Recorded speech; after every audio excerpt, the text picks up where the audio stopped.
Hello friends, എല്ലാവർക്കും GKPSCയുടെ പുതിയൊരു എപ്പിസോഡിലേക്ക് സ്വാഗതം. ഈ എപ്പിസോഡിൽ നമ്മൾ പറയുന്നത് നമ്മുടെ PSC എക്സാമിനെ കുറിച്ചിട്ടാണ്. നിങ്ങൾക്ക് എല്ലാവർക്കും അറിയാം, GKPSCയുടെ ആദ്യത്തെ ചാനലുണ്ട്. ഏകദേശം 1,50,000 1,45,000 സബ്സ്ക്രൈബേഴ്സ് ആ ചാനലുണ്ടായിരുന്നു. പിന്നെ ഞാൻ റെഗുലറായിട്ട് വീഡിയോ ഇടാത്തത് കൊണ്ടും മറ്റും ആ ചാനലിപ്പോൾ ഒരു അധികം വ്യൂസൊന്നും ഇല്ലാതെ ഇങ്ങനെ നിൽക്കുകയാണ്. അതുമാത്രമല്ല, ഞാൻ ആ ചാനൽ ചെയ്യുന്ന സമയത്ത് വെറും ഓഡിയോ വീഡിയോസ് മാത്രമായിരുന്നു ഇട്ടിരുന്നത്, ടെക്സ്റ്റായിട്ടൊന്നും കൊടുത്തിട്ടുണ്ടായിരുന്നില്ല.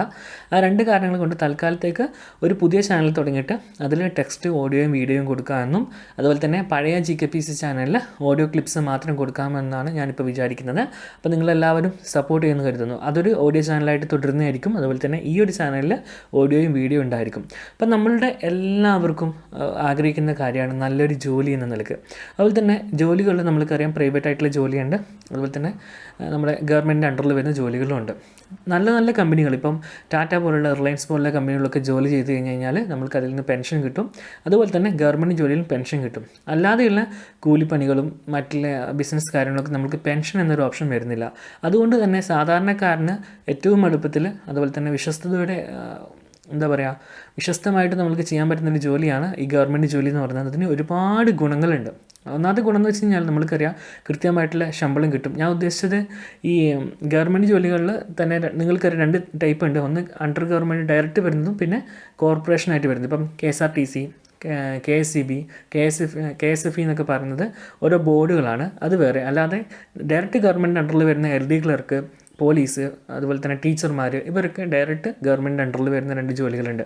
അപ്പം ഇതിൽ ഏതെങ്കിലും ഒരു ജോലി നിങ്ങൾക്ക് കിട്ടുകയാണെങ്കിൽ നിങ്ങളുടെ ലൈഫ് സെറ്റാണ്. ഒന്നാമത്തെ കാരണം വെച്ച് കഴിഞ്ഞാൽ കൃത്യമായ ശമ്പളം, കൃത്യമായിട്ടുള്ള നമ്മൾക്ക് പ്രൊമോഷൻസും കാര്യങ്ങളൊക്കെ ലഭിക്കുന്നുണ്ട്.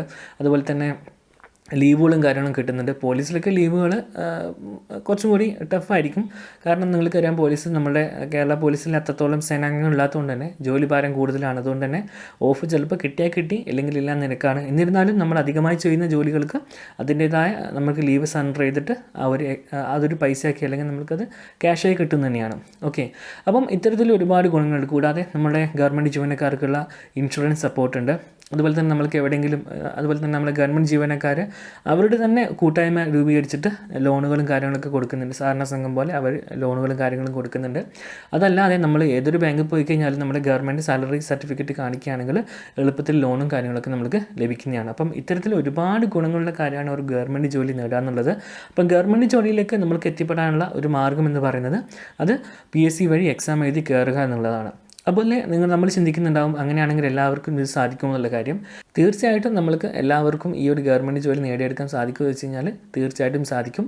അതിൽ ചില ജോലികൾ, അതായത് ഈ യൂണിഫോം ജോബ്സ്, അതിന് നമ്മൾക്ക് ജന്മനാ കുറച്ച് ഭാഗ്യം ഉണ്ടായിരിക്കണം. അതായത് ഇപ്പോൾ നമ്മൾക്ക് ജന്മനാ ലഭിക്കുന്ന ചില ഭാഗ്യങ്ങളാണ് ഈ കാഴ്ച വൈകല്യങ്ങളൊന്നും ഇല്ലാതിരിക്കുക, അതുപോലെ തന്നെ കൃത്യമായ ഹൈറ്റും അതിൻ്റേതായ കൃത്യമായിട്ടുള്ള ശരീരമൊക്കെ ഉണ്ടെങ്കിൽ നമുക്ക് എന്ത് ചെയ്യാൻ വേണ്ടി പറ്റും, ഈ യൂണിഫോം ജോബ്സിലൊക്കെ ജോലി കിട്ടാൻ ചാൻസ് ഉണ്ട്. അതുപോലെ തന്നെ യൂണിഫോം ജോബ്സിൽ ജോലി കിട്ടാനാണ് കൂടുതൽ ചാൻസ്. അതിൽ തന്നെ പോലീസ് അധികം വലിയൊരു കട്ട് ഓഫ് ഒന്നും വരുന്നില്ല, ഒരു 50-60 ഇടയ്ക്കായിരിക്കും ഇതിൻ്റെ കട്ട് ഓഫ് വരിക.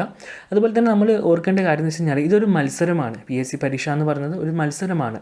കുറേ ആൾക്കാരിൽ നിന്ന് അതിൽ തന്നെ ഏറ്റവും കഴിവുള്ള കുറേ ആൾക്കാർ തിരഞ്ഞെടുക്കുക എന്നുള്ളതാണ് ഒരു മത്സര പരീക്ഷ തന്നെയാണ് ഈ PSC എന്ന് പറയുന്നത്. അപ്പോൾ നമ്മളുടെ ലക്ഷ്യം ജസ്റ്റ് മെയിൻ ലിസ്റ്റിൽ കയറുക എന്ന് മാത്രമായിരിക്കരുത്. ആ മെയിൻ ലിസ്റ്റിൽ ഏറ്റവും ടോപ്പ് ഒരു 100-ൻ്റെ ഉള്ളിൽ വരിക എന്നുള്ളതാണ് നമ്മളുടെ മെയിൻ ലക്ഷ്യമായിട്ടുണ്ടായിരിക്കേണ്ടത്. നമുക്ക് ചിലപ്പോൾ സാധിക്കാതിരിക്കാം, എന്നിരുന്നാലും നമ്മുടെ ലക്ഷ്യം അതായിരിക്കണം. അതുപോലെ തന്നെ അതിലേക്ക് വേണ്ടിയിട്ടായിരിക്കും നമ്മൾ മൊത്തം പ്രയത്നിക്കേണ്ടത്.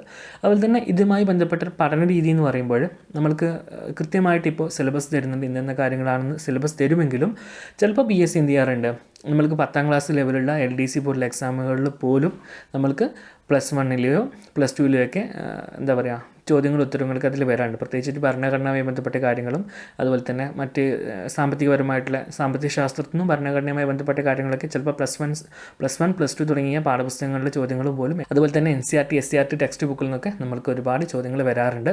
അപ്പോൾ കൃത്യമായ രീതിയിൽ നമ്മൾ പഠിക്കുക എന്നുള്ളതാണ് ഇതിൻ്റെ ഒരു ലക്ഷ്യം. അപ്പോൾ കൃത്യമായ രീതിയിൽ നമ്മൾ പഠിക്കുകയാണെങ്കിൽ നമുക്ക് തീർച്ചയായിട്ടും ജോലി ലഭിക്കുന്നതാണ്. അതുപോലെ തന്നെ നമ്മൾ ഇതിൻ്റെ പിറകിൽ ഏറ്റവും കൂടുതൽ ശ്രദ്ധിക്കേണ്ട കാര്യം മാറിക്കൊണ്ടിരിക്കുന്ന PSCയുടെ ചോദ്യ പാറ്റേൺ ആണ്. അതായത് നമ്മൾ കൃത്യമായിട്ട് നമ്മളുടെ പ്രീവിയസ് ക്വസ്റ്റ്യൻസുകൾ നോക്കാനുണ്ട്.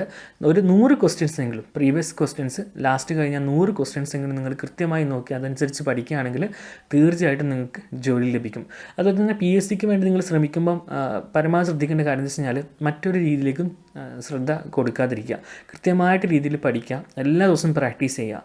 അപ്പം ഈ പ്രാക്ടീസ് ചെയ്യുമ്പോൾ നമ്മൾ പഠിച്ച കാര്യം എത്രത്തോളം നമ്മൾ പ്രാക്ടീസ് ചെയ്യുന്നു അതനുസരിച്ചായിരിക്കും നമ്മൾക്ക് എക്സാമിൽ സ്കോർ ചെയ്യാൻ സാധിക്കുക. അല്ലാണ്ട് നമ്മൾ ഒരുപാട് വായിച്ചു, ഒരുപാട് പഠിച്ചു, ഒരുപാട് കാണാപ്പാഠം പഠിച്ചു എന്ന് പറഞ്ഞിട്ട് കാര്യമില്ല. കൃത്യമായ രീതിയിൽ PSCയുടെ ഏത് ഭാഗത്താണ് PSC കൂടുതൽ ചോദിക്കുന്നത്, ഇനി ചോദിക്കാൻ പോകുന്നത് തുടങ്ങിയ കാര്യങ്ങളൊക്കെ മനസ്സിലാക്കി അതൊക്കെ പഠിച്ചിട്ട് അതൊക്കെ പ്രാക്ടീസ് ചെയ്യുമ്പോഴാണ് നമ്മൾക്ക് എക്സാമിൽ സ്കോർ വാങ്ങാൻ സാധിക്കാം. അത് ഈ കട്ട് ഓഫ് മാർക്ക് എന്നൊരു പരിപാടിയുണ്ട് PSCയിൽ. നിങ്ങൾ ആദ്യമായിട്ടാണ് നിങ്ങൾക്ക് പറഞ്ഞുതരാം. കട്ട് ഓഫ് മാർക്ക് അതായത് ഒരു നിശ്ചിത മാർക്കിൽ നിർത്തും. അതിന് മുകളിലോട്ടുള്ള ആൾക്കാർ മാത്രമേ PSC സെലക്ട് ചെയ്യുന്നുള്ളൂ. അപ്പം ആ നിശ്ചിത മാർക്ക് ഒരുപാട് വലിയ എക്സാമൊക്കെ ആകുമ്പോൾ നിശ്ചിത മാർക്ക് കുറവായിരിക്കും. ചെറിയ എക്സാം അതായത് വേക്കൻസി കുറവുള്ള എക്സാംസിൽ ഈ നിശ്ചിത മാർക്ക് എന്ന് പറയുന്ന കട്ട് ഓഫ് കൂടുതലായിരിക്കും. അപ്പോൾ നമ്മൾക്ക് വേണ്ടത് വെച്ച് കഴിഞ്ഞാൽ മാക്സിമം മാർക്ക് സ്കോർ ചെയ്യാൻ തുടങ്ങിയിട്ട കാര്യമാണ്. അപ്പോൾ സാധാരണ എക്സാമിനെ പോലെയല്ല PSCയിൽ നമ്മൾ തെറ്റുത്തരം നൽകി കഴിഞ്ഞാൽ അതിന് മാർക്ക് കുറയുന്നതായിരിക്കും. ഒരു ശരിയുത്തരത്തിന് നമ്മൾക്ക് 1 മാർക്ക് ലഭിക്കും. 100 ചോദ്യങ്ങളാണ് ആകെ ഉണ്ടാവുക. ഒരു തെറ്റുത്തരം ചെയ്യുകയാണെങ്കിൽ 0.33 മാർക്ക് കുറയും. അതായത് നമ്മൾ 1 മാർക്ക് നേടിയാൽ നമ്മൾക്ക് 1 മാർക്ക് കിട്ടും. 3 തെറ്റുത്തരം നൽകി കഴിയുമ്പോൾ നമ്മൾ 1 മാർക്ക് കുറക്കപ്പെടും. മനസ്സിലായില്ലേ? അതാണ് രീതി. അതായത് ഒരു തെറ്റ് ചെയ്യുമ്പോൾ അല്ലെങ്കിൽ ഒരു തെറ്റായ മാർക്ക് രേഖപ്പെടുത്തുമ്പോൾ അല്ലെങ്കിൽ ഒരു തെറ്റായ ഉത്തരം രേഖപ്പെടുത്തുമ്പോൾ നമ്മൾക്ക് നഷ്ടമാകുന്നത് നമ്മളെ കിട്ടിയ മാർക്കിൽ നിന്നും 0.33 ആണ്, അല്ലെങ്കിൽ 0.33 നമ്മൾക്ക് നഷ്ടപ്പെടും. എന്ന് കരുതിയിട്ട് നമ്മൾക്ക് ചില സമയങ്ങളിൽ നമ്മൾക്കിപ്പം കുറേയൊക്കെ പഠിച്ചു കഴിയുമ്പോൾ നമ്മൾക്ക് ഏകദേശം നമ്മൾ പഠിക്കാത്ത ചോദ്യങ്ങൾ വന്നാൽ പോലും നമ്മൾക്ക് ഏകദേശം മനസ്സിലാവും. അത്തരം തുടങ്ങിയ സമയങ്ങളിൽ കട്ട് ഓഫ് കൂടാൻ ചാൻസ് ഉണ്ടെന്ന് തോന്നിക്കഴിഞ്ഞാൽ നമ്മൾ കറക്കി കുത്തലും പരിപാടികൾ ചെയ്യാറുണ്ട്. അത് വെറുതെ കറക്കി കുത്തുന്നതല്ല, കൃത്യമായ രീതിയിൽ നമ്മൾ പഠിച്ചു പോകുമ്പോൾ നമ്മൾക്ക് മനസ്സിലാവും. അതനുസരിച്ചാലും ചിരിക്കാം. അങ്ങനെ ചില റിസ്ക് എടുക്കുമ്പോഴും നമ്മൾക്ക് മാർക്ക് കൂടി കിട്ടാൻ ചാൻസ് ഉണ്ട്. അപ്പോൾ നമ്മളാകെ ചിന്തിക്കുന്നത് വെച്ച് കഴിഞ്ഞാൽ ഒരു തെറ്റുത്തരം കൊടുക്കുകയാണെങ്കിൽ നമ്മളുടെ 1 മാർക്കിൽ നിന്ന് 0.33 കട്ട് ചെയ്ത് പോകും. പക്ഷേ അത് ശരിയാവുകയാണെങ്കിൽ 1 മാർക്കാണ് കൂടുന്നത്. ഈ 1 മാർക്ക് കൂടുക എന്ന് പറഞ്ഞു കഴിഞ്ഞാൽ നമ്മുടെ ലിസ്റ്റിൽ ആ 1 മാർക്കിൻ്റെ വ്യത്യാസത്തിൽ തന്നെ, ഇപ്പോൾ LDC പോലുള്ള ലിസ്റ്റുകളിലാണെങ്കിൽ ആ 1 മാർക്കിൻ്റെ വ്യത്യാസത്തിൽ തന്നെ ചിലപ്പം 50 60 ആൾക്കാർ മുന്നിലേക്കും പിറകിലേക്കും നമ്മൾ മാറിപ്പോകാനുള്ള ചാൻസ് ഉണ്ട്. അപ്പം 1 മാർക്ക് അല്ലെങ്കിൽ 0.33 മാർക്ക് എന്ന് പറയുന്നത് പോലും വളരെ ഇമ്പോർട്ടൻ്റ് ആയൊരു കാര്യമാണ് ഈ PSC എക്സാമുകളിൽ. അപ്പം എല്ലാവർക്കും കൂടുതലായിട്ട് പഠിക്കുവാനും പഠിച്ച കാര്യങ്ങൾ പ്രാക്ടീസ് ചെയ്യുവാനൊക്കെ ഈ ചാനലിലൂടെ സാധിക്കും. അപ്പം എന്താണോ നമ്മൾ കൃത്യമായിട്ട് പഠിക്കേണ്ട കാര്യങ്ങൾ അതിങ്ങനെ വാരി വലിച്ചല്ലാതെ കൃത്യമായ രീതിയിൽ ഓരോ പോർഷൻ്റെയും മെയിനായിട്ട് എന്തൊക്കെ പഠിക്കണം എന്നുള്ള കാര്യങ്ങളാണ് ഈ വീഡിയോ ചാനൽ ഉൾപ്പെടുത്താൻ പോകുന്നത്. അതുപോലെ തന്നെ നമ്മൾക്കൊരു അപ്ലിക്കേഷനും കൂടിയുണ്ട്. ഈ ഒരു അപ്ലിക്കേഷൻ നിങ്ങൾ ഉപയോഗിക്കുകയാണെങ്കിൽ അത് ഫ്രീ ആണ് കേട്ടോ, പൈസ കൊടുക്കേണ്ട ആവശ്യമില്ല, ഫ്രീ ആയിട്ട് നിങ്ങൾക്ക് ഉപയോഗിക്കാം. ഈ ഒരു അപ്ലിക്കേഷൻ നിങ്ങൾ ഉപയോഗിക്കുകയാണെങ്കിൽ നിങ്ങൾക്ക് ഡെയിലി പ്രാക്ടീസ് ചെയ്തിട്ട് മുന്നോട്ട് പോകാൻ സാധിക്കും. അപ്പോൾ നമ്മൾ എത്രത്തോളം പ്രാക്ടീസ് ചെയ്യുന്നോ അത്രത്തോളം നമ്മൾക്ക് എക്സാമിൽ വിജയിക്കുന്ന സാധ്യത കൂടുതലാണ്. കൂടുതൽ പഠിച്ചു എന്ന് പറഞ്ഞുകൊണ്ട് കാര്യമില്ല, കൃത്യമായ ഇടവേളകളിൽ ആ പഠിച്ച കാര്യങ്ങൾ പുതുക്കുക എന്നുള്ളതാണ് നമ്മൾ ശ്രദ്ധിക്കേണ്ട കാര്യം. കാരണം ഒരുപാട് പഠിക്കാൻ ആർക്കും പറ്റും.